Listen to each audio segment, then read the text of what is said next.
चाहे जो मेरी माँ जानकी का हरण चोरों की भांति कर करके लेकर के आया है, पहले उसी को तो खा जा, मुझे बाद में खाना। और हनुमान जी ने इतना कहने के बाद एक मुक्के का प्रहार किया। मुक्का कैसे बनता है? मुट्ठी को जब बांधा जाता है, मुट्ठी कैसे बंधेगी? जब पांचों उंगलियां एक साथ होंगी, एक में चिपक करके अंदर को प्रवेश करेंगे, तब मुट्ठी बनती है। मतलब ये लंकनी क्या है? दुर्जन का स्वरूप है, दुष्टता का स्वरूप है। समाज से दुर्जनता, दैत्यता, दैत्य प्रकृति के जीव का उद्धार कब होगा? बोले जब सज्जन प्रकृति के जीव एकत्रित होंगे, धार्मिक प्रवृत्ति के जीव एक हो जाएंगे। और भगवान हनुमान जी ने फिर मुक्के का प्रहार किया, लंकनी को चोट लगी, लंकनी के रक्त गिरे और लंकनी विरक्त हो गई। लंकनी ने कहा, महाराज मैंने आपके बल बुद्धि को पहचान लिया, मैं जान गई आप हनुमान जी महाराज, आप राम जी के सेवक हैं। और कहा, प्रविश नगर की जय सब काजा, हृदय राख कौशलपुर राजा। नगर में प्रवेश करो महाराज, लेकिन ध्यान रखो ये लंका नगरी है। इस लंका नगरी में प्रवेश करना दोष नहीं है, इस संसार में प्रवेश करना दोष नहीं है, इस घर गृहस्थी में, इस माया में प्रवेश करना दोष नहीं है। प्रवेश तो करो, किंतु ध्यान रखो, हृदय राखी कौशलपुर राजा।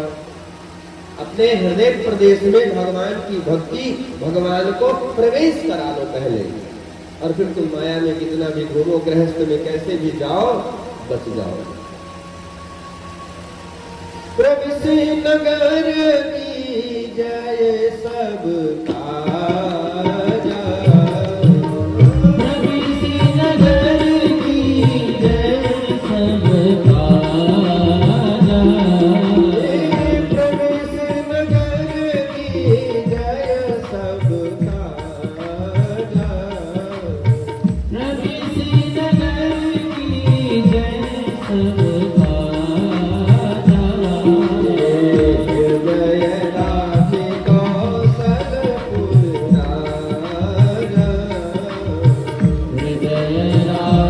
कौशलपुर राजा। प्रविश नगर की जय सब काजा, हृदय राखी कौशलपुर राजा। नगर में प्रवेश करो महाराज हनुमान जी, लेकिन हृदय में राम जी को बसा के जाना। निश्चरों की नगरी है, भटकने का डर है यहाँ। तो हनुमान जी ने, मैंने सुंदरकांड के तो बहुत रहस्यमय प्रसंग है, कभी समय मिला तो आप सज्जनों के बीच में इसी स्थान पर सुंदरकांड की कथा बाबूजी के आयोजकत्व में सामूहिक रूप में होगी। सहयोग सबका होना चाहिए, भगवती का स्थान है, कुछ ना कुछ यहाँ होता रहना चाहिए। तो इस सहयोग सबका होगा तो सब लोग जरूर आओगे। तो सबके सहयोग से इस बंकी इस स्थान पर रामचरितमानस की कथा सुन देख करके हमें जलन हो रही, हमें ईर्ष्या हो रही, यही मत्सर है, ये मात्सर्य है, ज्वेलसी। कई बार लोग आगे बढ़े हुए व्यक्ति को देख करके ईर्ष्या करते हैं, जलन करते हैं। नहीं करना चाहिए। सब अपने अपने प्रारब्ध, अपने अपने भाग्य से कमाते खाते हैं, पाते हैं। सबका अपना अपना प्रारब्ध होता है।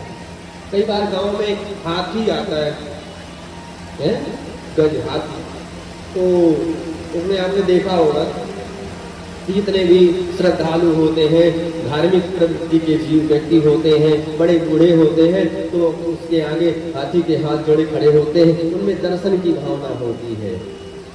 उस हाथी के प्रति, उस गज के प्रति हाथ जोड़ो। छोटे छोटे बच्चों को भी वो समझाते हैं, हाथ जोड़ो, देखो गणेश जी आए हैं, प्रणाम करो। गणेश जी का स्वरूप दर्शन करते हैं हाथी में। एक तरफ जहाँ महाराज बड़े बूढ़े और सब हाथ जोड़ करके प्रणाम करते हैं हाथी को, उधर दूसरी तरफ गांव के सारे कुत्ते हाथी के पीछे भौं भौं भौं भौं करते हुए पीछे पड़ते हैं। अब हमें समझ में नहीं आता कि ये कुत्ते आखिर हाथी के पीछे भौं भौं भौं भौं क्यों करते हैं। अगर कुत्ते हमारी भाषा समझते तो हम कुत्तों से जरूर पूछते कि भाई तुम भौं भौं क्यों करते हो। हमें लगता है कुत्ते एक ही जवाब देते हैं कि सब तो ठीक है, लेकिन हमें ये सहन नहीं हो रहे जो इस हाथी के आगे हाथ जोड़े खड़े हैं। अच्छा एक बात और, जिसके आगे लोग हाथ जोड़े खड़े होंगे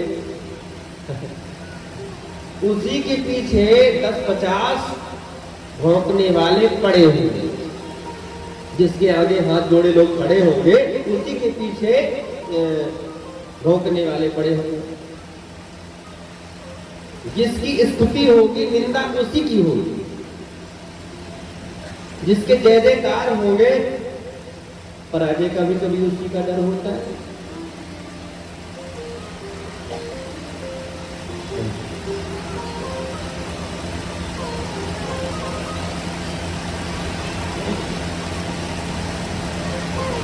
अच्छा कुत्तों की एक क्वालिटी और भी कि हाथी के आगे आकर के वो भोंक सकते नहीं, हाथी के आगे आकर के भोंक सकते नहीं और पीछे भोंकना छोड़ सकते नहीं। आगे तो आगे नहीं हो हाथी के भोंक सकते, टिकने की औकात नहीं है उनमें, और पीछे भोंकना छोड़ते नहीं। निंदा करने वाले जो जीव, जो प्रकृति के जो व्यक्ति होते हैं, वे निंदा करने जिसकी निंदा कर रहे हैं उसके सामने तो आके निंदा कर नहीं सकते और पीछे निंदा करना छोड़ते नहीं। अच्छा हाथी की भी एक अपनी क्वालिटी होती है। अब सभी लोग ध्यान से सुने, क्या क्वालिटी होती है कि हाथी हाथ जोड़े खड़े हुए व्यक्तियों के सामने ज्यादा समय अपना देता नहीं, चलता जाता है और पीछे भौंकने वाले को मुड़ करके देखता नहीं। एक कहावत है कि हाथी चले अपनी चाल कुत्ते भौंकते रहते।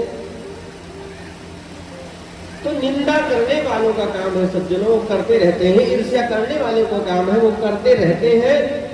समझदार व्यक्ति को, विकास के मार्ग पर प्रशस्त होने वाले व्यक्ति को चाहिए कि वह अपना कार्य ध्यान देते हुए आगे बढ़ता रहे, काम करता रहे। वे स्तुति और निंदा का विषय नहीं। स्तुति और निंदा के बीच में आप फंस गए तो आप मार्ग भ्रष्ट हो जाएंगे, लक्ष्य भ्रष्ट हो जाएंगे, पहुंच नहीं पाएंगे अपने स्थल तक।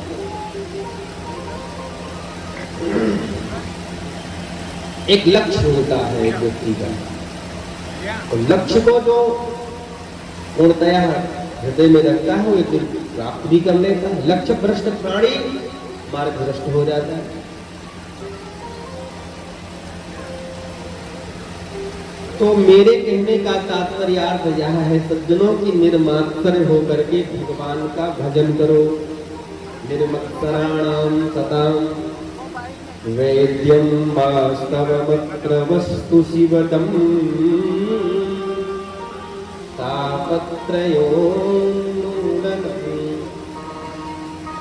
अगर निर्मात्र होकर के आपने भजन किया, भगवान की कथा सुनी, देखो सीधी सी बात है, ध्यान पूर्वक सुनो श्रोताओं।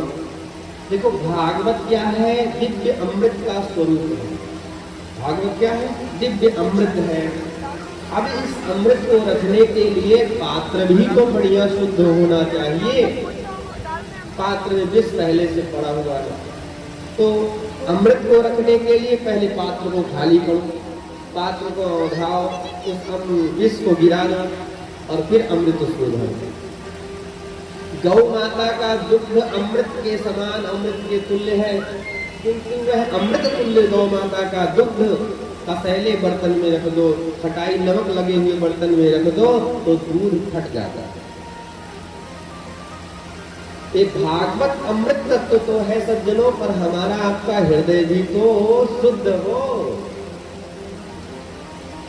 अगर इस प्रकार से निर्मात्र होकर के हम भगवान का भजन करें, कथा को श्रवण करें, निर्मात्र का मतलब कि मन में कहीं भी मैल न रह जाए, कपट न रह जाए। इसलिए अनुपूर्विक उदाहरण महाराज गोस्वामी तुलसी बाबा ने रामचरितमानस में दिया। भजिए मन तजी कुटिलाई, भजिए मन तजी कुटिलाई, राम भजे गति के नहीं पाए,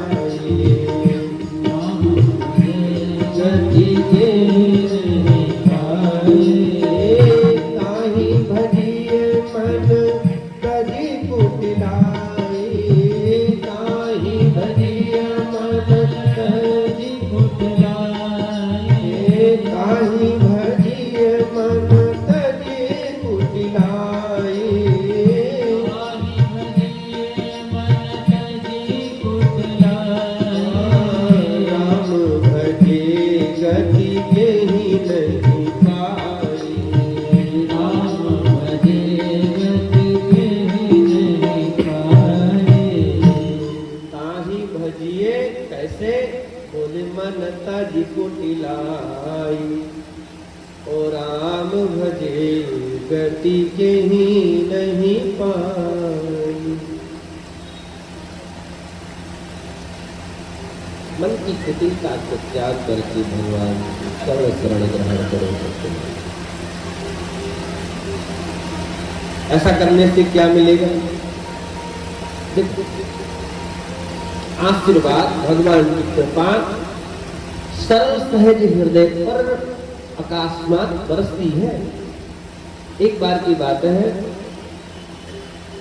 भगवान गौतम बुद्ध, महात्मा गौतम बुद्ध उपदेश कर रहे थे, प्रवचन कर रहे थे। तो गौतम बुद्ध के प्रवचन को सुनने के लिए बड़े बड़े सम्राट, महाराज, महात्मा आते सुनने के लिए। राजा कथा के विश्राम के बाद महाराज व्यासपीठ से प्रसाद देते, मंगल कामना करते, आशीर्वाद देते। कई बार भावुकता में आकर के किसी किसी सम्राट, किसी किसी राजा के सर पे अपना हाथ भी रख देते। एक राजा था, वो भी प्रणाम करने जाता था, वो भी आशीर्वाद चाहता था, किंतु उसके मस्तक पर, उसके सर पर महाराज गौतम बुद्ध अपना हाथ नहीं रखते थे। अब वो बड़ा परेशान था, मेरे ऊपर तो महाराज हाथ ही नहीं रखते, मेरे ऊपर तो कृपा ही नहीं करते। कई बार लोग महात्माओं से, संतों से, ब्राह्मणों से जबरदस्ती महाराज अपना हथवा रखो, अपन हथवा रख दो। महात्माओं के पास फोटो खिंचवाने के लिए आएंगे, महात्माओं के फोटो को चित्त में मत रखो, चरित्र में रखो। महात्माओं के चरित्र को अपने चित्त में रखो।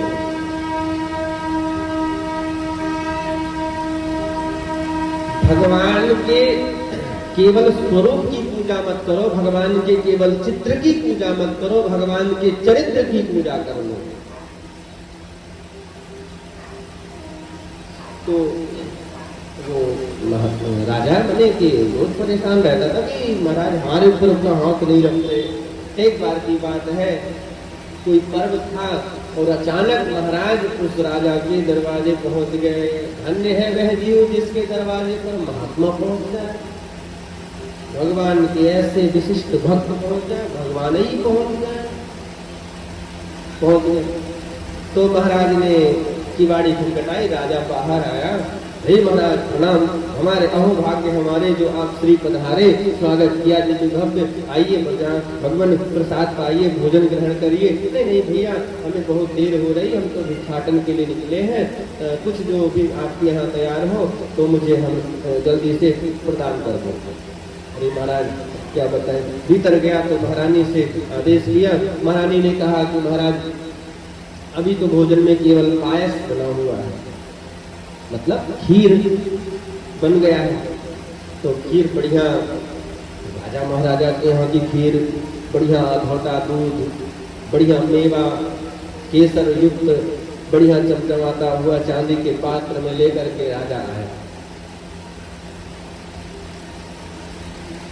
तो महात्मा बुद्ध ने अपना कमंडल आगे बढ़ा दिया, पात्र अपना आगे बढ़ा, भैया हम अपने ही पात्र में पाते हैं।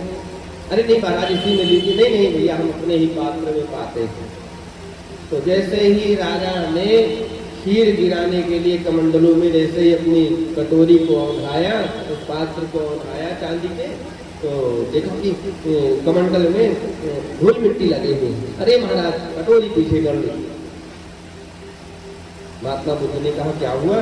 बोले भैया महाराज आपका जो पात्र है गंदा है, उसमें धूल मिट्टी लगी हुई, इसलिए मैंने अपनी खीर को पीछे कर लिया। लाओ लाओ मैं इसको साफ कर दूं, पहले धुल दूं फिर इसमें डालता हूँ। पूरी खीर बेकार हो जाएगी वैसे डालने से क्या मतलब है?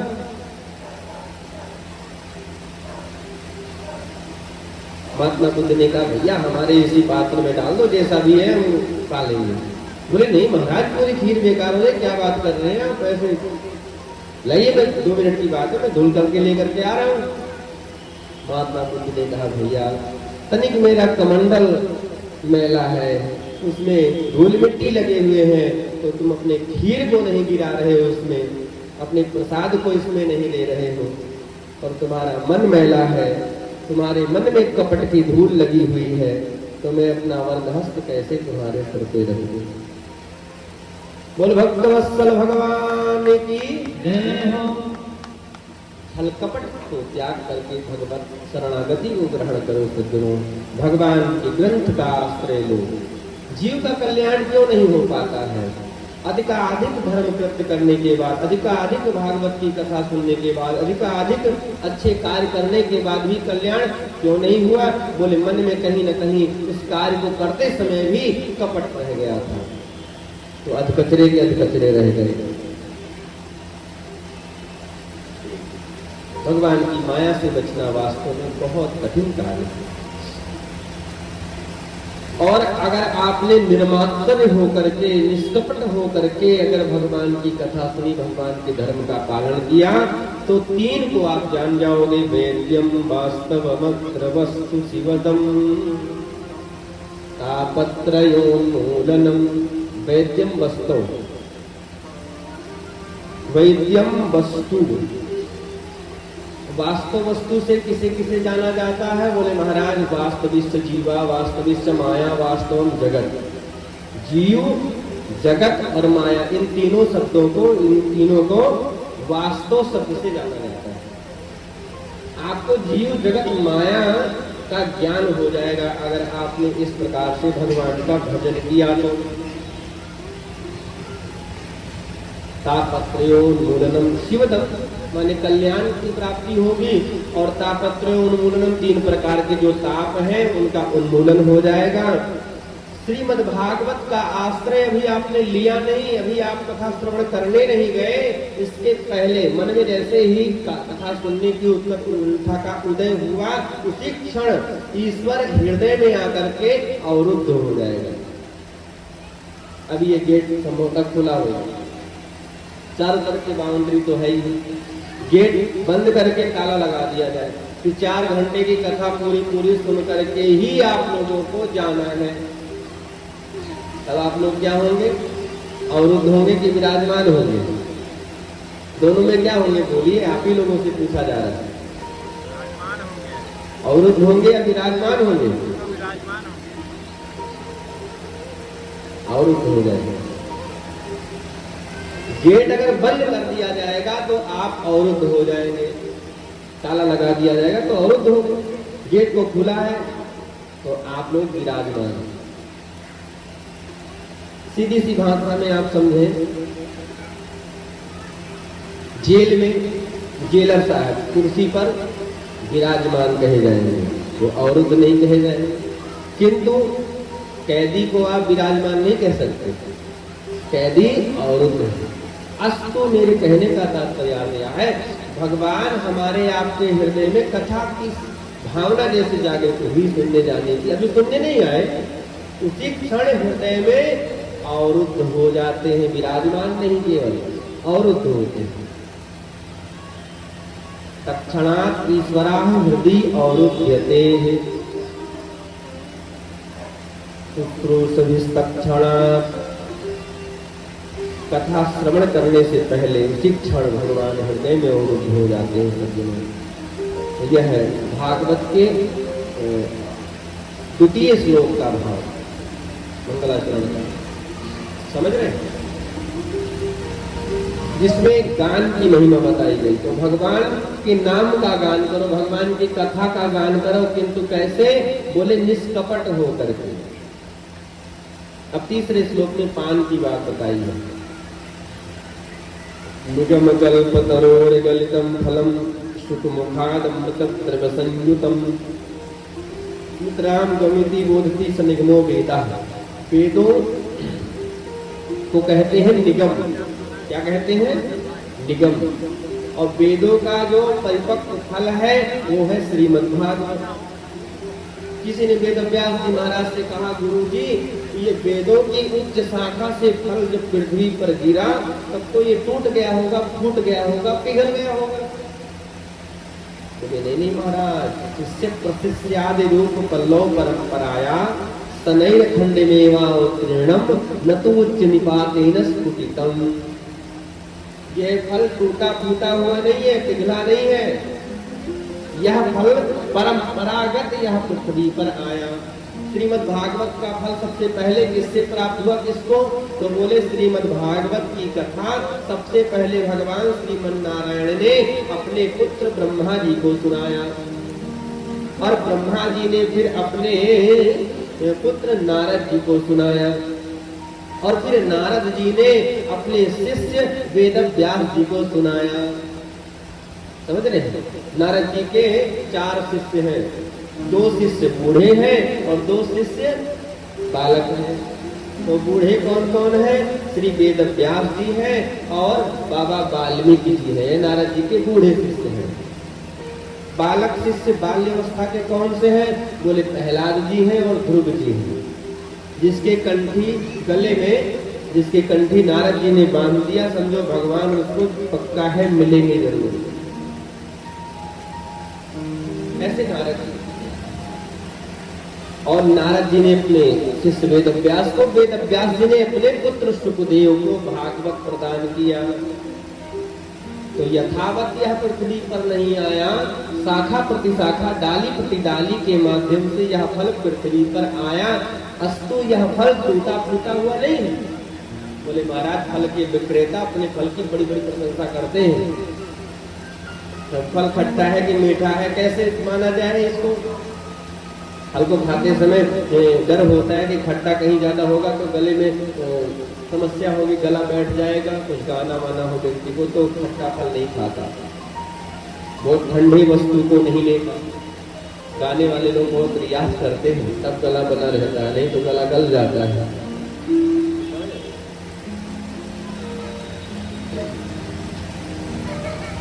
तो फल में कौन सी क्वालिटी है? कैसा फल है? फल बेचने वाले लोग मलाई भरे केले, क्या मलाई से भरे केले? वो तो बेचने का तरीका है। एक कोई बोलता हुआ जा रहा था, बेचता हुआ कि महाराज 70 से मीठे तरबूजे, 70 से मीठे तरबूजे।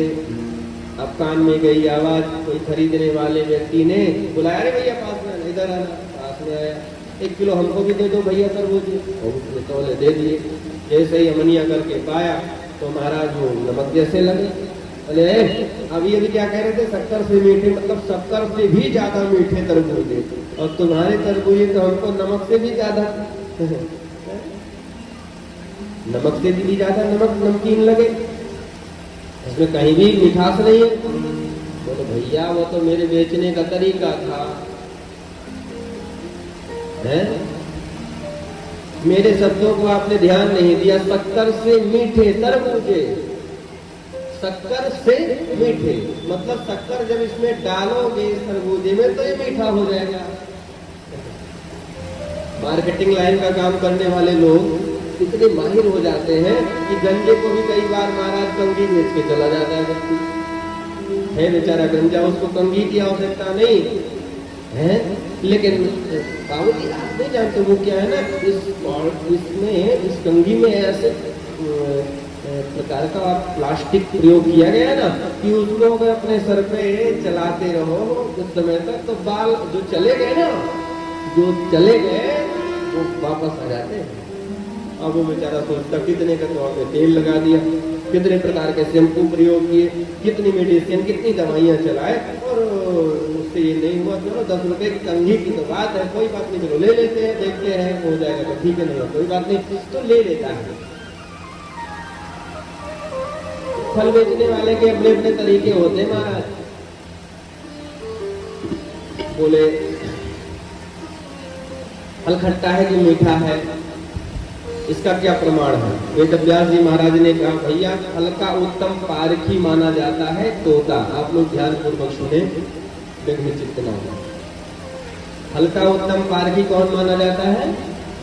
तोता। जिस फल में तोता अपना मुख लगाते समझ लो कि वो फल ऑलरेडी पहले से मीठा है। मीठे फल में ही तोता मुख लगाता है, अथवा तोते का मुख लगते ही खट्टा फल भी मीठा हो जाता है। और इस श्रीमद् भागवत रूपी फल में भी तोते का मुख लग गया। कौन से तोते का? बोले सुख मुखादमृत द्रव संयुतम। यह सुख मुख विगलित फल है सज्जनों।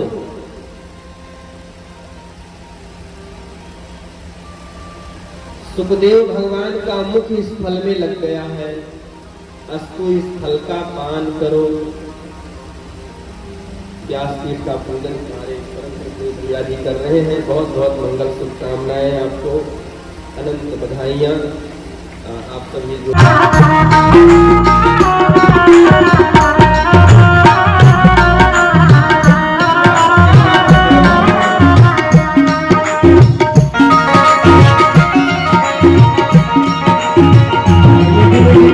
सेवा करते हुए सभी के हाथ उठने चाहिए, सभी के हाथ। और जो लोग नृत्य करना चाहते हो अपने अपने स्थान पर खड़े हो सकते हैं। भाव से सभी लोग खड़े हो जाए, सभी लोग खड़े हो जाए और भाव से प्रेम से नृत्य करेंगे। ओ मेरे मन में तो जय ही बड़ो, चाहो संतन को देखो आए तो। मेरे मन में तो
संत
कैसी युक्ति बताओ बाबा, कैसी युक्ति बताओ बाबा, तुम मैं चली हो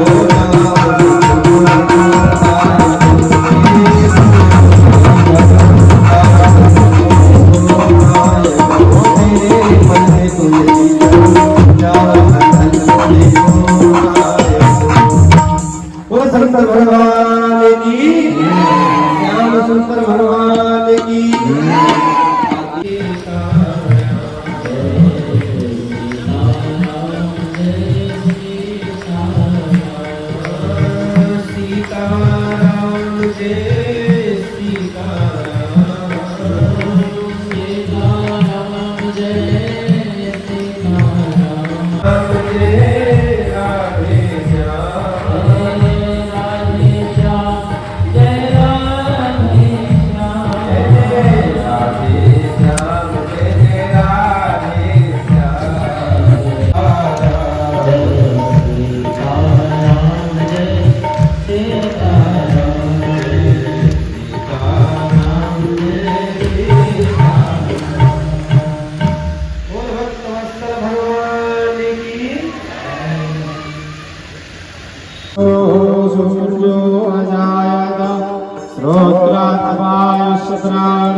जगमग ज्योति जला के आरती कर रखैया की, जगमग जगमग ज्योति जला के आरती कर रखैया की, जगमग जगमग ज्योति जला के आरती कर रखैया की, जगमग जगमग ज्योति जला के आरती कर रखैया की।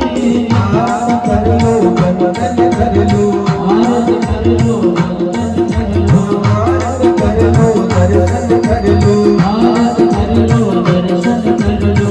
हरे कृष्ण कन्हैया की, जगमग जगमग ज्योति जला के आरती कर लो कन्हैया की।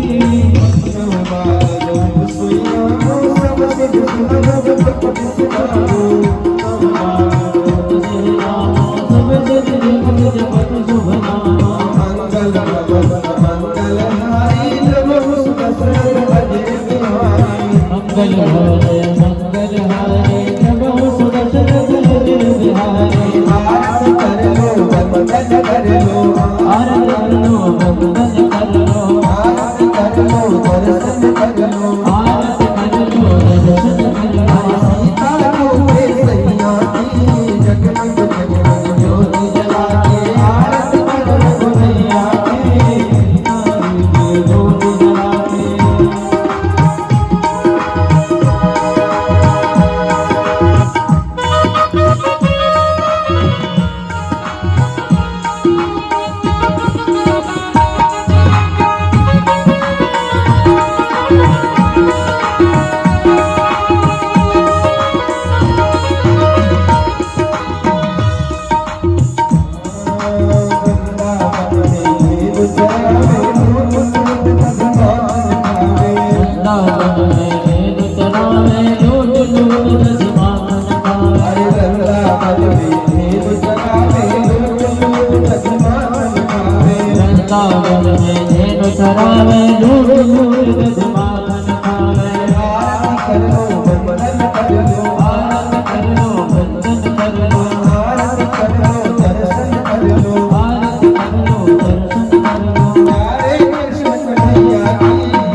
राज किशोरी जय महेश मुकुंद चकोरी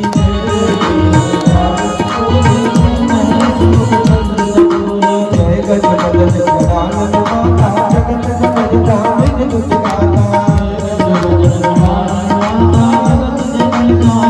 आरती कर लो वंदन कर लो आरती कर लो वंदन कर लो आरती कर लो दर्शन कर लो आरती कर लो दर्शन कर लो प्यारी दुर्गा मैया की जगमग ज्योति जलाते आरती कर लो मैया की आरती कर लो मैया की महावीर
Thank you.